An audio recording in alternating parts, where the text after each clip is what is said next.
मैं तथागत को आमंत्रित कर रही हूँ। इंजीनियरिंग हुआ, सिविल से फिर मास्टर्स किया, मास्टर रूरल डेवलपमेंट मतलब technology development in rural areas, इसमें मास्टर्स किया। और फिर उसके बाद ऐसा लगा कि नहीं यार, मतलब मास्टर सोच के यही किया था। और फिर उसके बाद से फिर पूरा काम गांव में किया। एक आदिवासी गांव में हमने ट्राइबल टूरिज्म भी शुरू किया, 1 साल का वो प्रोजेक्ट था। वहां पे हमने स्मोक फ्री चूल्हा भी इंस्टॉल कराए। उसके बाद फिर इंटरेस्ट फार्मिंग में था तो फुल टाइम फार्मिंग में आ गया। अभी अभी फिलहाल 22 एकड़ में केमिकल फ्री फार्मिंग कर रहा हूँ। शाजापुर डिस्ट्रिक्ट में छापरी करके मेरा गांव है। और पापा डॉक्टर हैं, शुरू से इंदौर रहे हैं, मेरा born and brought up Indore रहा है। और मैं गांव रहता हूँ 15-20 दिन महीने में, 10-12 दिन इंदौर रहता हूँ, और ऐसे करके खेती चल रहा है। खेती में बहुत मजा आ रहा है। शुरुआत तो इसी से करूंगा क्योंकि जो स्ट्रेस मैं आज अपने फ्रेंड्स के ऊपर देखता हूँ, और वो नो डाउट आज हमने हमारे सक्सेस को केवल फाइनेंशियल तक सीमित कर लिया है कि भैया कौन आज कहाँ पहुंच गया है, कितने पैसे उसके पास हैं और कितनी बड़ी गाड़ी है। बट जब उसके दिल पे हाथ रख के पूछो कि भाई खुशी है क्या, तो फिर वो थोड़ा सा सोचता है कि यार क्या बोलूं, अब क्या पूछ लिया इसने। तो हाँ, वही मेरे साथ उल्टा है। मेरे साथ कोई पैसे का पूछेगा तो मैं नहीं बता पाऊंगा, बट हाँ खुशी के लिए तो उसको पूछना ही नहीं पड़ेगा। तो ये अंतर आ जाता है एक अप्रोच में। तो चलिए, जैसा मैंने इसमें टॉपिक डाला है, टाइम भी हमारे पास 15-20 मिनट ही है। टॉपिक मैंने डाला था the culture that India forgot in agriculture. एक एक कल्चर, पूरा एक इकोसिस्टम जो था हमारा, जो एक संस्कृति थी जिसको हम बोल सकते हैं खेती को लेके, जो एक पूरा एक गांव का अपना एक सिस्टम बना हुआ था, जो धीरे धीरे हमने उसको खत्म किया। और अब किसान को, जो दूसरों का अन्नदाता था, वो खुद एक कंज्यूमर बन के रह गया। वो खुद अब दूसरों की चीजें खरीद के खा रहा है, खुद दूसरों की चीजें खरीद के खेतों में डाल रहा है। तो व्हाट इज एग्रीकल्चर? एग्रीकल्चर क्या है? तो हम जनरल भाषा में तो हम यही बोलेंगे कि खेती करना, अनाज उगाना उसको। बट हम साइंस की तरफ जाएंगे तो agriculture is conversion of sun energy into food energy. हमको ये तो पता है कि energy can not be created, can not be destroyed, it can only be transformed. ऊर्जा को हम लोग नष्ट नहीं कर सकते हैं। एक फॉर्म में है तो उसको दूसरे फॉर्म में कन्वर्ट कर सकते हैं। हमारे पास ऊर्जा का एक ही सोर्स है और वो है सन। जो हमारी इस धरती में ऊर्जा का सोर्स है, वो सारी ऊर्जा हमारी सूर्य से आ रही है। हम उसको फिर ट्रांसफॉर्म कर रहे हैं, चाहे वो फॉसिल एनर्जी हो, फ्यूल एनर्जी हो, या इलेक्ट्रिसिटी हो, कुछ भी हो।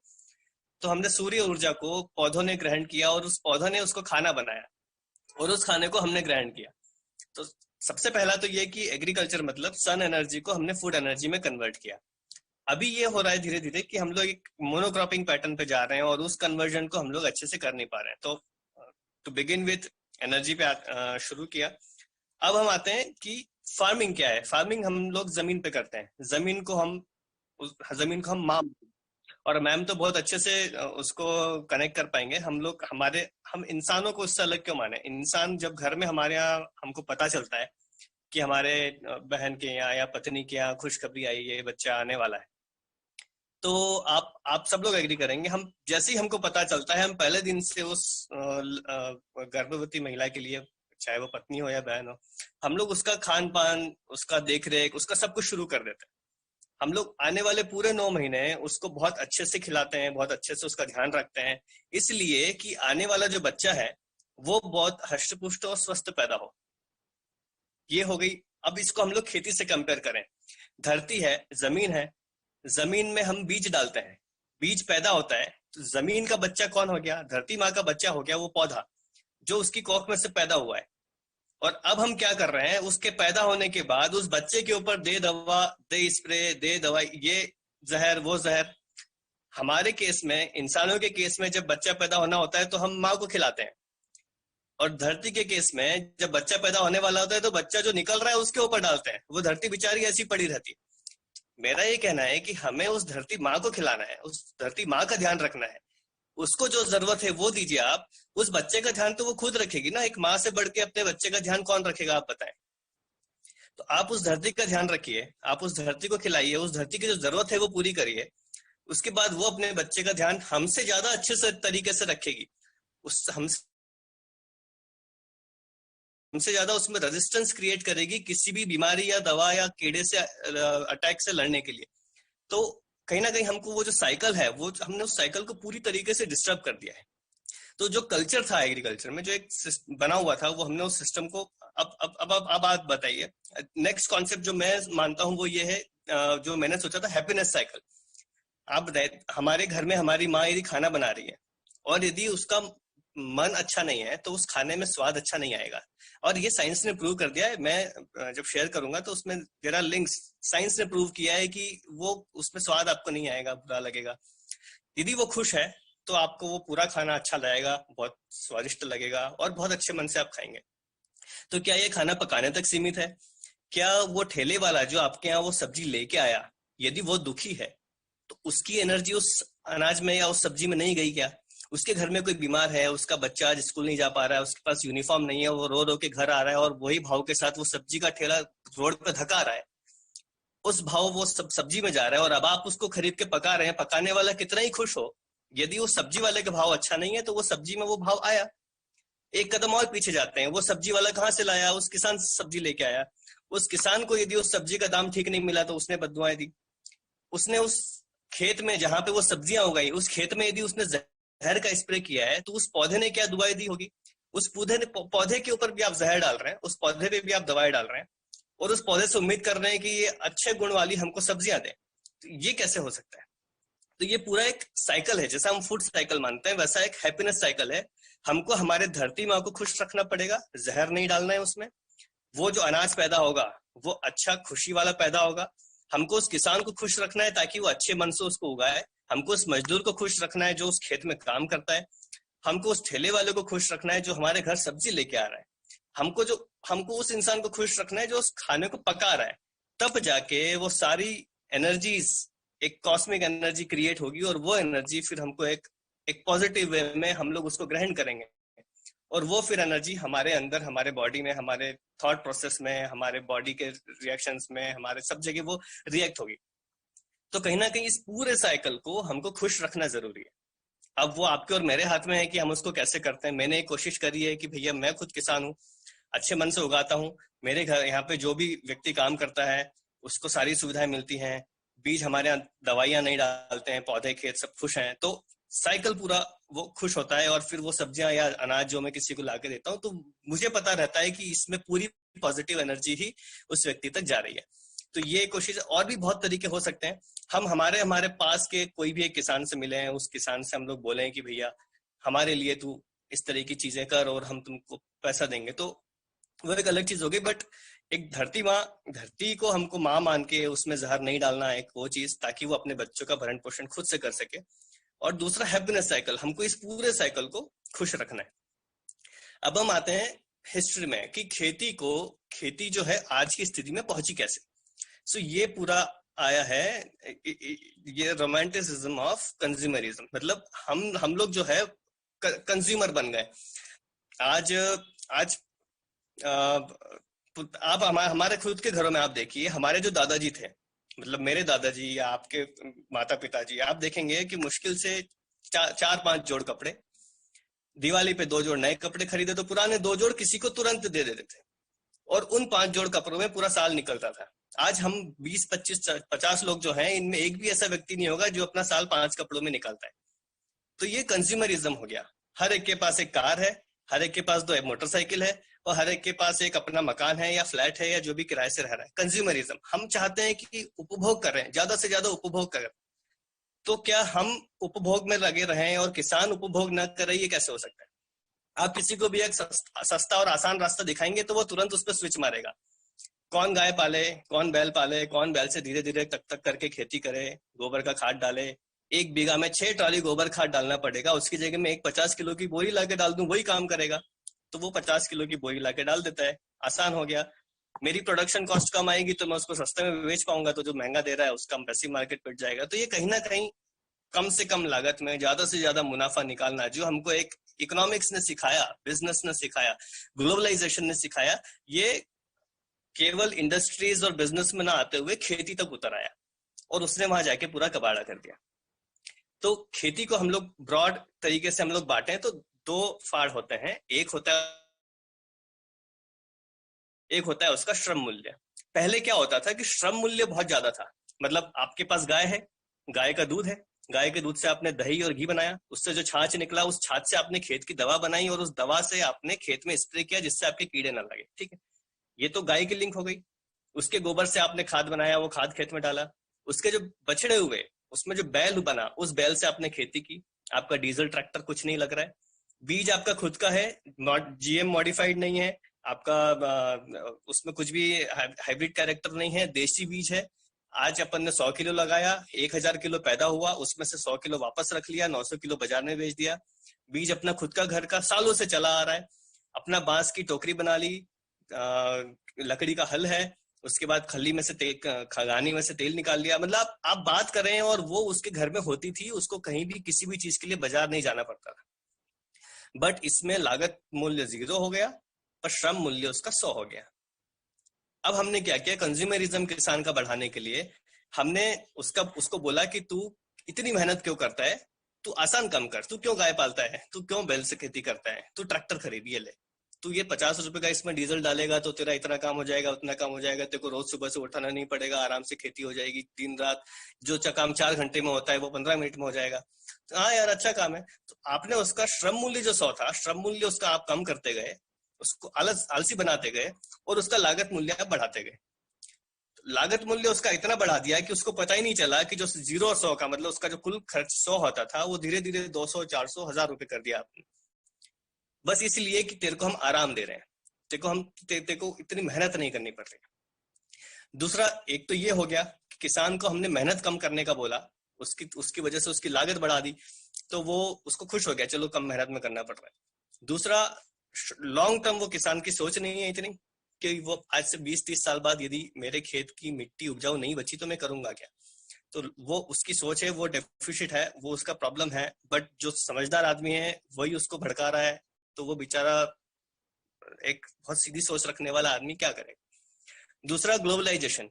पहले, आज से हम 30 साल 40 साल पहले माने तो 100 किलो गेहूं को ऑस्ट्रेलिया से बुलवाने में यदि 100 रुपए खर्चा आता था, तो आज 40 साल बाद भी ऑस्ट्रेलिया से 100 किलो गेहूं बुलाने में 100 रुपए खर्चा आ रहा है। तो मेरा ये कहना है कि इतने सालों में भी इंपोर्ट एक्सपोर्ट में हम लोगों का खर्च, हमने इतना एडवांसमेंट कर दिया इंपोर्ट एक्सपोर्ट, हमारा जितना भी कमोडिटी है वो सारा कमोडिटी का जो रेट है वो पूरा ग्लोबल मार्केट डिसाइड करता है। और यदि हम लोग खेती को भी इंडस्ट्री के पॉइंट ऑफ व्यू से देखें, तो आज की तारीख में हमारे देश को गेहूं नहीं उगाना चाहिए, क्योंकि हमसे सस्ता गेहूं आज एक देश उगा रहा है जो हमको दे सकता है। हमको मक्का नहीं उगाना चाहिए, क्योंकि हमसे सस्ता देश है यूएस, जो हमको आज हमसे सस्ते, हमारे देश में जो उगता है उससे सस्ते में मक्का दे सकता है। तो यदि हम ग्लोबल मार्केट की बात करें तो ऐसी बहुत सारी चीजें जो हमारे देश को उगाना ही नहीं चाहिए। तो जो अंग्रेजों ने आके किया कि सारे जो वैरायटी थी, जो डाइवर्सिटी थी, उसको खत्म किया और बोला आप तो नील की खेती करो, क्योंकि हमको नील की जरूरत है। आज जो हमारा जो ग्लोबल मार्केट है, ग्लोबलाइजेशन, वो हमको क्या करने को बोल रहा है, वो इनडायरेक्टली हमको यही बोल रहा है कि आपके यहाँ जो सबसे सस्ता और सबसे ज्यादा पैदा होता है आप वो पैदा करो, बाकी जो दुनिया में हो रहा है जो आपके यहाँ से सस्ता पड़ता है हम वहां से बुलवा लेंगे, आपको क्या जरूरत है उगाने की। आज जो 4 रोटी खाने से हमको न्यूट्रिशन नहीं मिल रहा है, वो पहले आधी रोटी में मिल जाता था। तो वो न्यूट्रिशन क्यों नहीं मिल रहा है, क्योंकि हम केवल रोटी खाने में आप भरोसा कर रहे हैं, हमको नहीं मतलब है न्यूट्रिशन से, हमको नहीं पता चल रहा है कि इस रोटी में जो पहले था वो अब कितना कम हो गया है। तो कहीं ना कहीं बहुत सारे ऐसे पैरामीटर्स है जिन्होंने आज का जो कल्चर, जो एग्रीकल्चर में लॉस हुआ है, बहुत सारे पैरामीटर्स है जिन्होंने उसको पुश किया है कि ये इन कारणों की वजह से ग्लोबलाइजेशन, आज सस्ता बाहर से आ जाता है तो क्यों अपन यहाँ से महंगा खरीदो। किसान की लागत बढ़ते जा रही है, मेहनत कम होते जा रही है। यदि वो आज जैविक की तरफ बढ़ता है तो उसका लागत मूल्य कम हो जाएगा, क्योंकि वो सब इन हाउस करने लगेगा। उसका गाय, उसका गोबर, उसका खाद, उसकी मेहनत बढ़ती जाएगी। अब यदि वो मेहनत करेगा ज्यादा तो वो चाहेगा कि उसका दाम उसको उसके हिसाब से मिले। उसका दाम उसका यदि उसके हिसाब से चाहिए तो उसके लिए कंज्यूमर को उतना अवेयर होना पड़ेगा। यदि कंज्यूमर खुद ही चाह रहा है कि मेरे को तो सस्ता ही खरीदना है, तो यहाँ किसान को जैविक में कन्वर्ट करना बहुत मुश्किल हो जाएगा, क्योंकि बाजार ही पूरा आज पैसों पे चल रहा है। और यदि पैसा आधारित बाजार है तो उसमें फिर किसान को भी कॉम्पीट करना पड़ेगा। वो फिर नहीं सोचेगा कि आज से 20 साल बाद मेरा क्या होगा या 40 साल बाद मेरा क्या होगा।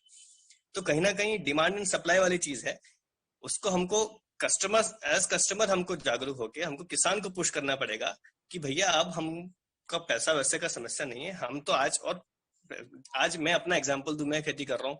आज जो भी ब्रांडेड मसाले आते हैं, जैसे मिर्च आता है, धनिया आता है, MDH का या जो भी है, उन ब्रांडेड मसालों के रेट में मैं आज अपना जैविक उत्पाद इंदौर या भोपाल या जो भी आसपास के शहर है वहां पे मैं दे पा रहा हूँ। इसलिए दे पा रहा हूँ क्योंकि बीच की कोई भी चेन नहीं है।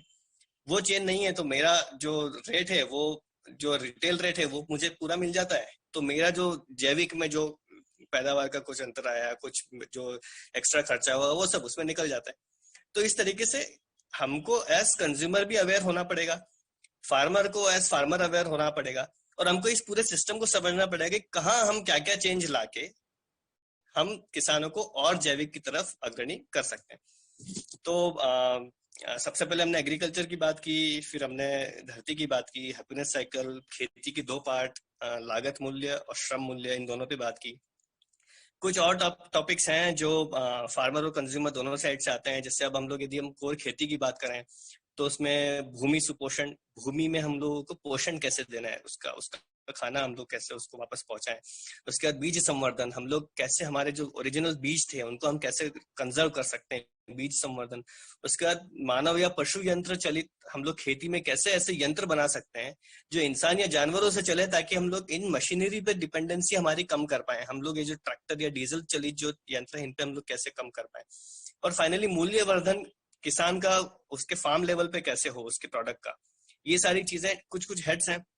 तो जैसी मैम से बात हुई थी, हर महीने एक सैटरडे हम लोग लेंगे, मतलब और उसमें हर एक चीज पे हम लोग उसको किचन गार्डनिंग से भी जोड़ सकते हैं और खेत से भी जोड़ सकते हैं। भूमि का पोषण, फसल प्रबंधन, फसल की सुरक्षा, उसके बाद बीज संवर्धन, और उसके बाद मूल्यवर्धन। ऐसे बहुत सारे हेड्स हैं जिस पे हम लोग धीरे धीरे करके बात कर सकते हैं। तो आउटलाइन जो था पूरे स्ट्रक्चर का, टाइम भी लगभग 20 मिनट हो गया। तो पूरे स्ट्रक्चर का यही था कि हम लोग एग्रीकल्चर को तरीके से समझें। 6-7 तरह की खेतियां होती हैं। पहले तो ऐसे अलग अलग नाम नहीं थे, बट अब हमने उसको अलग अलग नाम दे दिए। पहले तो होमा एग्रीकल्चर, जिसमें हम लोग अग्निहोत्र करते हैं। उसके बाद प्राकृतिक खेती, उसके बाद ऑर्गेनिक खेती अलग हो गया, परंपरागत खेती अलग होता है।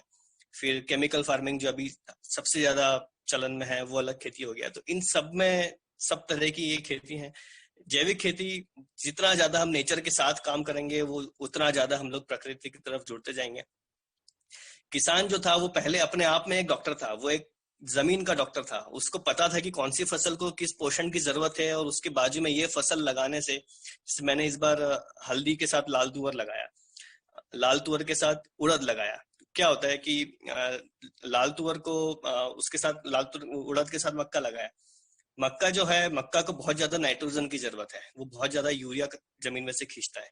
और उड़द जो है, वो उड़द हवा में हमारे यहाँ यदि 78% नाइट्रोजन दिया है तो वो किसी कारण से दिया है, वो नाइट्रोजन इज यूरिया। और वो नाइट्रोजन को वो जो उड़द है वो खींचता है, जमीन की जड़ में ले जाता है, और वो जमीन से बाजू में लगा हुआ मक्का का पौधा उस नाइट्रोजन को खींच लेता है। तो ये पूरा एक साइकिल है। मैंने पूरे खेत में यदि मक्का लगा दिया तो उस मक्का को नाइट्रोजन की पूर्ति करने के लिए मेरे को बाहर से डालना पड़ेगा। और यदि मैंने उसके साथ उड़द लगा दिया तो वही उड़द हवा में से उस नाइट्रोजन को खींचेगा, जमीन में डालेगा, और वो मक्का को मिल जाएगा। तो ये साइंस है, ये जमीन का डॉक्टर जो होगा वो बता पाएगा। तो ऐसी बहुत सारी चीजें हैं। ऐसे ही हल्दी के साथ लाल तुअर का कॉम्बिनेशन, आपका कपास के साथ गन्ने का कॉम्बिनेशन, गन्ने के साथ हल्दी का कॉम्बिनेशन। तो ये बहुत सारी चीजें हैं। Intercropping, mix cropping. हमारे पास मित्र कीट होते हैं। 90% ऑफ द बर्ड्स, जो चिड़िया हैं, वो मांसाहारी हैं, वो इल्ली खाती है, कीड़े खाती हैं। हम उनको ज्वार बाजरा खिलाते हैं, वो शाकाहारी भी होती हैं। बट हमने चने की बोनी करी और चने में हमने टी लगा दी, टी की जगह हमने मक्का लगा दिया, 10-10 फीट में मक्का। चिड़िया आती है, उस मक्के के पौधे पे बैठती हैं, आसपास का 10 फीट का रेडियस देखती हैं और देखती हैं कि इल्ली कहाँ बैठी है, आराम से शांति से देखती है। जैसे उसको इल्ली देखती है वो उसको लेके वापस पेड़ पे बैठ जाती है और उसको आराम से खाती है। अब आप बताइए कि 10 एकड़ का एक खेत है पूरा सलंग, और उसमें पूरे में चना लगी है, पूरे चने में इल्ली लगी है। अब वो चिड़िया चील जैसे ऐसे ऊपर से देखेगी और आके और ऐसे करके उस इल्ली को पकड़ के लेके चली जाएगी? ऐसा तो होगा नहीं। हमको उसको बीच बीच में स्टैंड देना पड़ेगा कि वो आके बैठे, आराम से देखे, उस इल्ली को नजर में आने में पकड़े और ले जाए। उसके लिए हमने बीच बीच में 10-10 फीट में मक्के के पौधे लगा दिए। अब वो मक्का पे आके बैठती है, देखती है उस इल्ली। हमको उस चने के खेत में एक बार भी दवा नहीं डालनी पड़ी, ना जैविक ना रासायनिक। अपने आप प्रकृति ने उसको बैलेंस कर लिया। तो ये ऐसी बहुत सारी चीजें हैं जो हमको प्रकृति के पास ले जाएगी, जैविक के पास ले जाएगी, और हमको बताएगी कि पहले खेती कैसे होती थी। आज मैं आज 3-4 साल हुए हैं जैविक खेती करते करते। मैं लास्ट ईयर एक जगह तंबाकू खरीदने गया, 1 किलो तंबाकू चाहिए। तो वो बाबा जो थे वो 70-75 साल के होंगे, वो समझ गए दवा बनानी है क्या। उन्होंने कहा हाँ दवा बनानी। आप बताइए, वो 75 साल का इंसान है, वो 75 साल के इंसान समझ गए कि मैं तंबाकू ले जा रहा हूँ 1 किलो क्योंकि मेरे को जैविक कीटनाशक बनाना है। तो आप बताइए कि ये दवाएं और केमिकल और पेस्टिसाइड आए ज्यादा समय नहीं हुआ है। 75 साल का व्यक्ति यदि ये समझ जाए कि मैंने वो दवा खरीदने बनाने के लिए लिया है, मतलब मुश्किल से 30-35 साल हुए होंगे, और ये सारा हमने कबाड़ा कर लिया। तो मैं जो कर रहा हूँ वो भी कुछ नई चीज नहीं है। आज कोई भी मुझसे पूछता है तो मैं यही बोलता हूँ कि जो पहले होता था मैं तो वापस वही कर रहा हूँ, नया कुछ भी नहीं है, और वही आज बहुत जरूरी है। तो कहीं ना कहीं इसमें जागरूकता दोनों साइड से, कंज्यूमर और फार्मर साइड से बहुत जरूरी है। और लास्ट में तो मैं यही बोलूंगा कि ऑर्गेनिक जो शब्द है वो ऑर्गेनिक केवल खाने पीने तक सीमित नहीं है। ऑर्गेनिक एक लाइफस्टाइल है, एक जीवन शैली पूरी हमारी ऑर्गेनिक होनी चाहिए। जैविक जो है, जैविक किसान होता है, जैविक खेती नहीं होती है। यदि मैं जैविक बन जाऊं, मैं as as a person, as एक इंसान की तरह यदि मैं जैविक बन जाऊं, तो मैं जो भी काम करूंगा, चाहे वो खेती हो या मेरा कोई बिजनेस हो या कुछ भी तरीके का हो, वो मैं एक जैविक तरीके से ही करूंगा। तो मेरे जो खेती भी करूंगा तो वो जैविक उत्पाद ही आएगा, और मैं कोई डॉक्टर या इंजीनियर या कुछ भी बनूंगा तो वो जैविक तरीके से ही होगा। तो मेरे लिए इम्पोर्टेंट ये है कि जैविक किसान का होना ज्यादा जरूरी है बजाय जैविक खेती के, और उसमें भी उसका खुश होना ज्यादा जरूरी है बजाय